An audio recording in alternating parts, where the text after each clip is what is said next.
Hola a todos, qué bendición, qué placer tenerles acá en esta edición de Cuenta Regresiva. Hoy trajimos el podcast al Foro Internacional de la Lucha contra el Antisemitismo y tengo a la par mía a Pilar Rajola, una comunicadora bastante reconocida en España catalana y también es escritora y bueno, también ha sido miembro del gobierno en el pasado. Ella tiene mucha experiencia en este tema y nos complace poder tenerla acá en este programa de Cuenta Regresiva. Doña Pilar, bienvenida al programa. Hola, encantada. Doña Pilar, hay algo que yo he escuchado mucho en todo este foro, algo que se ha conversado mucho, y es que esto no se trata de lo que ocurrió del antisemitismo, no se trata de la masacre, sino de lo que ocurrió después de la masacre. Eso es lo que están conversando. Sí. ¿A qué se refieren con lo que está pasando después de la masacre? Bueno, la masacre estuvo clara. El 7 de octubre fue un pogrom, el pogrom más importante desde la Segunda Guerra Mundial. Fue un asesinato masivo de civiles, de personas que estaban durmiendo en sus casas, de niños en sus cunas, de mujeres. Y por tanto, en este sentido, fue la expresión máxima de la maldad del terrorismo. Pero el día después empezó un discurso de odio contra las víctimas y contra Israel Contra las víctimas. en extensión también contra el pueblo judío, que no ha caído en un increciendo. Y lo que ha ocurrido después de un año es que después del 7 de octubre del 2023, en el noviembre del 2024 tenemos muchísimo más discurso de odio contra los judíos en un increciendo que en según qué zonas estamos hablando de 600 y 700% de aumento. Increíble. Es una auténtica locura, con además una incidencia muy importante en lo que son delitos violentos contra judíos. Pero no hablamos solo del tema de Israel, es que contra sinagogas en Estados Unidos, en Holanda o en cualquier lugar de Europa, contra ciudadanos porque llevaban una Magen David o llevaban una kippah. Y por supuesto lo último que hemos vivido, que es esa especie de cacería al judío que se produjo en Ámsterdam. Es decir, terriblemente, en lugar de considerar que los judíos fueron víctimas, y los israelíes en este caso, de una barbarie terrorista, una parte del discurso ha sido el contrario, ha sido dar la vuelta y convertir a las víctimas en victimarios. Es increíble porque nos da a entender entonces que Israel puede terminar su guerra como tal, pero no terminaría el conflicto con acabar con la guerra. Israel puede acabar con Hamas, puede acabar con Hezbollah, pero vemos que el problema no está ahí en los territorios. No. Continúa el riesgo, el peligro. Bueno, eso lo dijo Elie Wiesel, que fue uno de los grandes, ¿no? Dijo una frase que ha perpetuado en la historia, que es: Auschwitz mató a los judíos, pero no mató el odio a los judíos. Wow. Y esto es así, porque fíjese usted que, por ejemplo, uno de los países donde se produjo más odio a los judíos es Polonia, donde no queda ninguno prácticamente. Increíble. Es decir, el antisemitismo prevale en zonas donde nunca han visto a un judío. Va más allá tiene que ver con un prejuicio profundo y tiene que ver con una auténtica escuela de odio. Por tanto, también en este caso es evidente que Israel podrá intentar luchar y defender un país que está en peligro permanente de sus muchos enemigos, todos vinculados a Irán, pero el norte, Hezbollah, la Guardia Revolucionaria en Irak, los hutis en el Yemen, por supuesto todo el tema de Gaza, tiene una capacidad defensiva que va a poder, como mínimo, no va a acabar con Hamas o Hezbollah, pero va a neutralizarlo de una manera muy rotunda. En Gaza había alrededor de 27 brigadas de Hamas, unos 40.000 soldados, y quedan 23 han desaparecido. Por tanto, sí que hay un efecto de la guerra que tiene que ver con acabar. Pero en cambio el odio a Israel y el odio globalmente, con la excusa de Israel también de los judíos, está mucho más allá de cómo cabe la situación. Incluso si mañana tenemos un Estado palestino y resolvemos finalmente ese conflicto endémico, probablemente no vamos a resolver el odio a los judíos. Que muchas personas lo ofrecen como una solución. Me llamó mucho la atención algo que usted comentaba en el foro y usted decía, porque te preguntaron, decía, ¿qué podemos hacer la comunidad judía? Y vos ofreces la respuesta y dice, la comunidad judía no puede hacer nada. No. El antisemitismo es Bueno, Einstein decía que se podía destruir un átomo, pero no un prejuicio. El antisemitismo es uno de los prejuicios fundacionales de la humanidad. Como mínimo, en todo caso, los que somos de cultura cristiana sabemos que tuvimos una culpa directísima en lo que fue un discurso de odio que empezó con la Semana Santa. Es duro decirlo. Sobre todo los que somos católicos, porque ahí nació el inicio del odio a los judíos. Nace con el discurso de Jesús asesinado como Mesías. Es decir, un pueblo, fíjense, si eran malos los judíos para la cultura católica, que incluso habían matado a Dios, ¿no? Esa idea tan terrible, pero que marcó de alguna forma un antisemitismo muy viejo, muy ancestral, que luego fue cuajando en un discurso de odio a los judíos ya a otro nivel. Es decir, cuaja en el discurso de odio, por ejemplo, en Francia, que estalla con el affaire Dreyfus, en los pogroms rusos en la época de los zares, por supuesto en lo que después sería... Hay una frase que yo alguna vez he utilizado que explica esta tragedia, ¿no? Primero les dijimos a los judíos en la vieja Sefarad, en España, no pueden vivir entre nosotros si no se convierten. Wow. Luego les dijimos no pueden vivir entre nosotros y los expulsamos. Y luego les dijimos no pueden vivir, eso fue Auschwitz. Esa es la cadena de un discurso que fue cuajando durante siglos y siglos y que estalló finalmente en el intento de exterminio de todo un pueblo. No hay que olvidar que en Auschwitz, en Birkenau, en todos los campos pero desaparecieron 2/3 de la población judía europea. 2/3 de la población judía europea significa una historia y una cultura y un patrimonio de vida de 600, 700 años, de 1000 años de historia. Y el nazismo lo destruyó todo. Pero previo al nazismo hubo el antisemitismo ruso y previo hubo el francés y hubo previamente el de la vieja Sefarad. Es decir, esto cuaja, ¿no? Y es muy profundo y muy difícil de combatir. Increíble. Es increíble. Entonces, la pregunta, perdón, Ajá, claro. me olvidé, la pregunta es, por tanto, no es nunca un tema judío. Los judíos son las víctimas, pero los judíos son muy pocos en el mundo. Claro. Es un tema de los no judíos. Esa es nuestra responsabilidad. Definitivamente, y todos los que están escuchando, quiero tocar este tema porque esto es importante. Ahorita la comunidad judía está recordando la Kristallnacht, un evento que quedó marcado en la historia del mundo entero, no solo judía. Y se recuerda esta historia y se conmemora para que no se repita, y se ha hecho durante los años para que no se repita la historia. Y luego estamos en el 2023 y ocurre la masacre del 7 de octubre y me hace preguntarme, ¿qué hicimos mal? Bueno, es evidente que hemos hecho muchas cosas mal. La Kristallnacht no es solo el inicio de lo que después será la locura que acaba en Auschwitz, ¿no? La Kristallnacht también es el silencio de los buenos. Wow. Es como de golpe la sociedad veía que perseguían a sus vecinos, a sus amigos, a sus compañeros de estudios o a sus compañeros de trabajo por ser judíos y callaron y no actuaron. Es decir, nos da muchas lecciones, pero una de fundamental es ocurren los delitos de odio contra los judíos porque la gente buena decide mirar hacia otro lado y decide callar. Y claro, es la frase de Luther King que es muy clara, ¿no? El problema no es la maldad de los malos, el silencio de los buenos. Y eso es la Kristallnacht. ¿Qué ocurre? ¿Cómo es posible que eso que ocurrió y pareció que después del intento de exterminio de todo el pueblo judío no volvería a repetirse nunca? ¿Cómo después tenemos lo que pasó en Ámsterdam? O tenemos el hecho que en mi ciudad, en Barcelona, no pueden los judíos ir tranquilamente con una Magen David o con una kippah porque los insultan en la calle. Qué increíble eso. Bueno, pues porque realmente estamos haciendo una reversión, estamos volviendo a posiciones de intolerancia y cuando volvemos a posiciones de intolerancia los que primero sufren son los judíos, pero luego viene el resto. Es decir, la idea de pensar que, bueno, es un tema judío, es no entender nada. El odio nace hacia los judíos, pero luego se expande. Claro. Y luego en Auschwitz no solo finalmente morían judíos, de hecho en Auschwitz moría Europa. Por tanto, bueno, no tengo respuesta a cómo es posible que volvamos a posiciones de tanto riesgo, pero es cierto que hoy, tantos años después de Auschwitz, tantos años después del Holocausto, los judíos no pueden vivir tranquilos en ningún lugar del mundo. No hay ni un solo país donde ser judío no puede implicar un insulto, no puede implicar un agravio o incluso un asalto. Es increíble cómo la gente lo toma es una expresión mínima, puede ser una broma, puede ser el silencio, lo decía usted, cómo puede desencadenar en este tipo de catástrofe.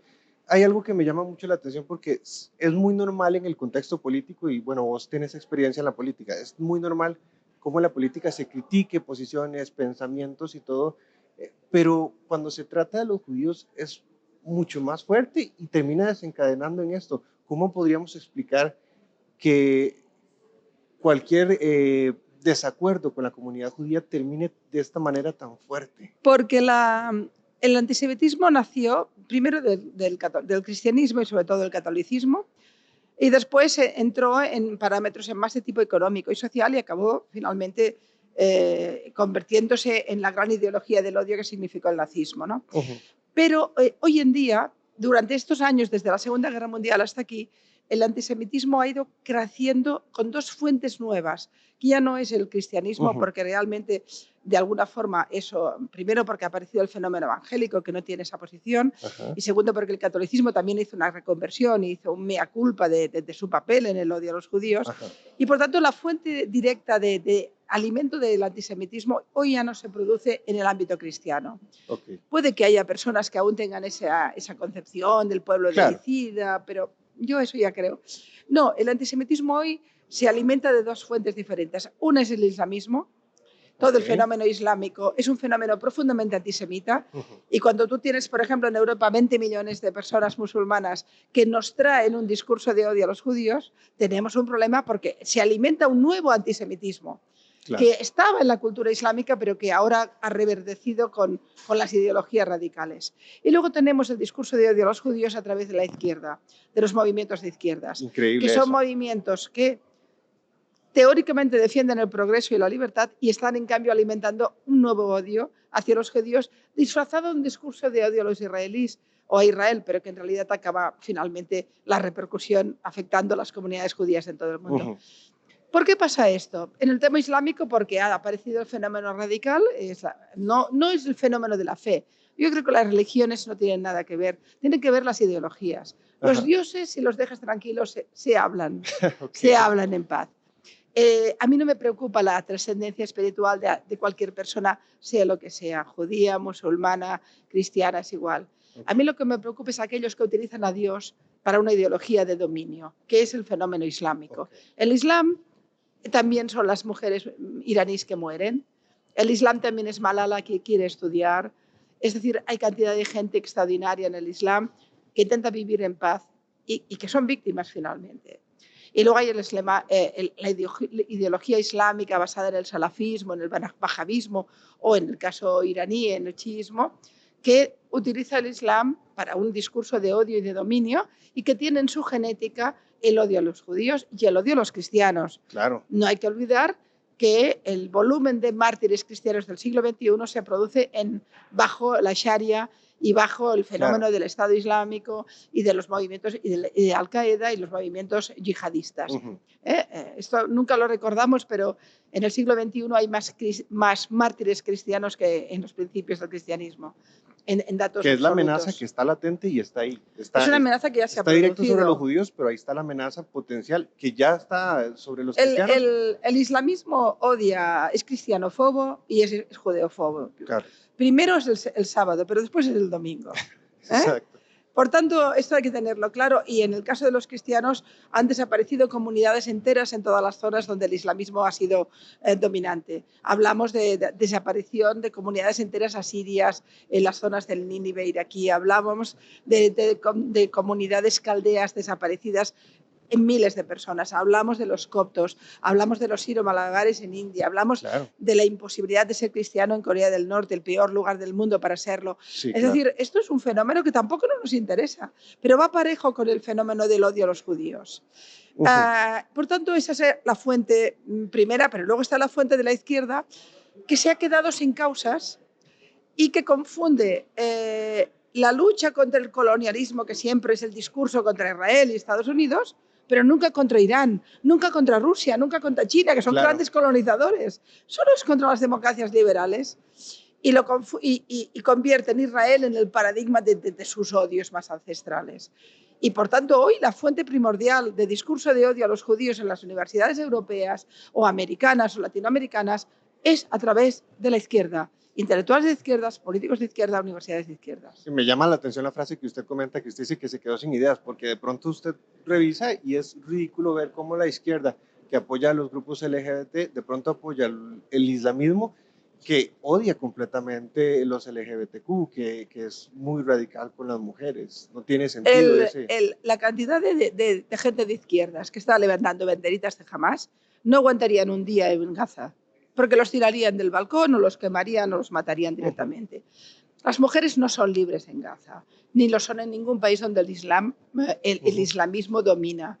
Los ciudadanos de orientación sexual, homosexuales, mujeres lesbianas, LGTB en general, no aguantarían un solo día en ningún país del Islam, ni en Irán, ni en Afganistán, ni en Arabia Saudita, los condenan a muerte y por supuesto en Gaza ya estarían muertos.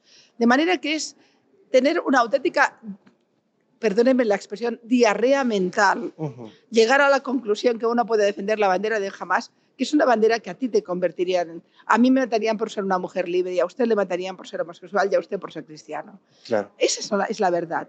Lo demás son falsedades. Pero bueno, ahí están las manifestaciones en muchos lugares, ¿no? Con esa diarrea mental que tienen.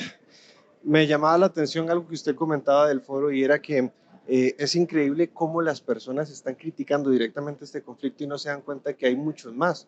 Y vos explicabas, es increíble que tu peluquero sepa del conflicto, de lo de Israel, pero no sepa lo que está sucediendo en Nigeria, que no sepa los demás genocidios, que sí son genocidios de verdad. ¿Por qué está sucediendo esto? Los ciudadanos comunes no tienen por qué conocer los grandes conflictos. Esto no pasa nunca. La gente no es experta en política internacional ni tiene por qué serlo. Tienen sus vidas, hacen sus vidas. Pero lo que ha hecho la propaganda, lo que ha hecho la viralización y las redes sociales es decirle a esa gente común que de este tema sí que saben. Claro. Es decir, yo le pregunto a cualquier persona de mi entorno qué está ocurriendo, por ejemplo, en el Sahel ahora, donde tenemos finalmente una reconstrucción del Estado Islámico en Mali, en Níger y en Burkina Faso, y donde hay un problema gravísimo. Y yo le pregunto por esto y me mirará con cara atónita diciéndome, ¿pero de qué me estás hablando? Yo no sé dónde está el Sahel. Claro. Pero entonces le diré, ¿y de Israel? Me dirá, muy malos, y matan niños. Increíble. Ya está. Y en Gaza todos son víctimas. Y entonces yo le explicaré, bueno, pero usted sabe que Israel es un país muy pequeño, que tiene unos 9 millones de personas rodeado de enemigos, con un Irán que ha creado un ejército de más de 100.000 personas en el Líbano, ha destruido el Líbano, y que tiene un almacén de más de 150.000 misiles mirando a Israel. Es increíble. Hay más de 40.000 soldados de Hamas y de Yihad Islamía, de brigadas de Al-Aqsa en Gaza, armados hasta los dientes, que han utilizado miles de millones de dólares en armar completamente Gaza y en empobrecer a su población y esclavizarla.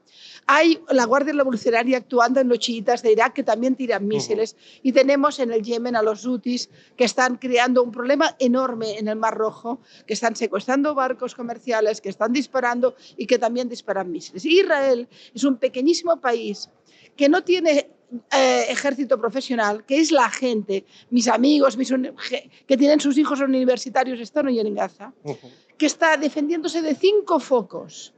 Y yo tengo que explicarle a mi peluquera que lo que ella cree no es así, que es mucho más complicado, que el 7 de octubre se armó para que hubiera una guerra, porque buscaban una guerra, para parar los acuerdos de Abraham, para finalizar, posible consolidar. Acuerdo con Arabia Saudí que estaban. Son los acuerdos con Arabia Saudita y con Marruecos que estaban a punto, y eso cambiaba el paradigma. Tengo que explicarle que Irán ha hecho un acuerdo comercial con Gazprom, la gasística rusa, y que por tanto hay intereses geoenergéticos en la zona para llevar. Tengo que explicarle todo esto y en cambio mi peluquera me dice, no, pero es que me matan niños, lo he visto en las redes. Y yo tendré que explicarle que en las guerras muere la gente, pero que generalmente no nos importa. ¿Por qué entonces en esta sí? Porque esta es una forma de criminalizar a Israel, porque criminalizando a Israel criminalizamos a la democracia en la zona y también a Estados Unidos, y por tanto en el fondo ponemos en jaque las democracias liberales en el mundo. Entonces es mucho más complicado, pero si tú tienes una respuesta y yo tengo tantas preguntas por hacerle, ganas la respuesta. Claro, gana más el clipcito dramático que vos encontraste. Gana Twitter al pensamiento. Del niño herido sacándolo de... Que eso ha sido la guerra mediática. Que además los demás no vamos a enseñar a los niños heridos que los abuden, enseñar cada día a los bebés que secuestraron, porque esa no es la manera, porque esto es mucho más complejo. Vivimos una época en la cual las ideas se han transformado en consignas. Las respuestas se han convertido en...